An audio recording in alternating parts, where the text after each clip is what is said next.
So you've just returned from a long trip overseas and you went through customs. And when you went through customs, you received something called deferred inspection. What is deferred inspection? That's what this video aims to explain to you. Hi, I'm Jim Hacking, immigration attorney here in St. Louis, Missouri. And many times travelers coming back to the United States after a short trip abroad receive something called deferred inspection. It's not in many cases, but it happens from time to time, and it's important to understand what that means. The way we explain it to our clients is that when a customs official meets with someone who wants to enter into the United States, they can show them the red light, the yellow light, or the green light. The red light is obviously, hey, Mr. or Mrs. Person, you're not admissible and we're not going to allow you into the country, and they make you take a flight back to your home country. The green light is also obvious. That means you're going to be allowed into the country and you're going to be able to go about your business in the United States. The yellow light is that deferred inspection that we're talking about. And we call it a yellow light because it's sort of as if the government doesn't know whether they want to let you in or keep you out. And so they give you deferred inspection. And basically what it is it's a demand on you to come back to customs at some time in the future, typically 6 to 8 weeks.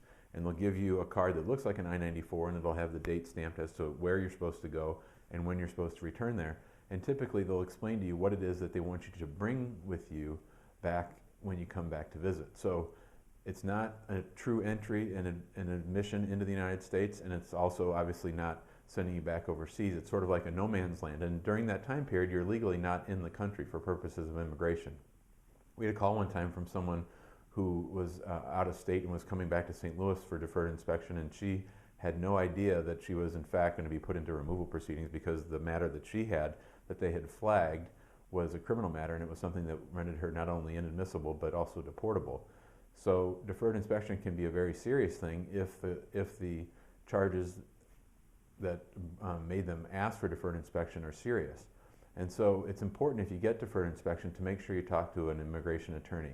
It's not something you want to handle on your own because there's something that triggered the issue. And so a lot of times what we do is we go out and we get the certified criminal records from the court if that's the reason for the deferred inspection. The other time you can get deferred inspection is if you've been overseas for too long. A lot of times this is for people who have green cards who've spent a significant amount of time outside the United States, say more than 6 months, and they did it without a reentry permit, which means they didn't get permission before leaving the United States to get to stay outside the United States for so long. So the two main reasons people get deferred inspection are the criminal issues or the overstay outside of the United States, and those are both important things that need to be addressed fully when you come back to the customs office. So here in St. Louis, what they do is they package all that together and they send it off to their attorneys in Chicago, and the attorneys make the call as to whether or not they're going to admit the person in, or an alternative would be to place that person into removal proceedings where you then have to defend your right to return to the U.S. and to stay here.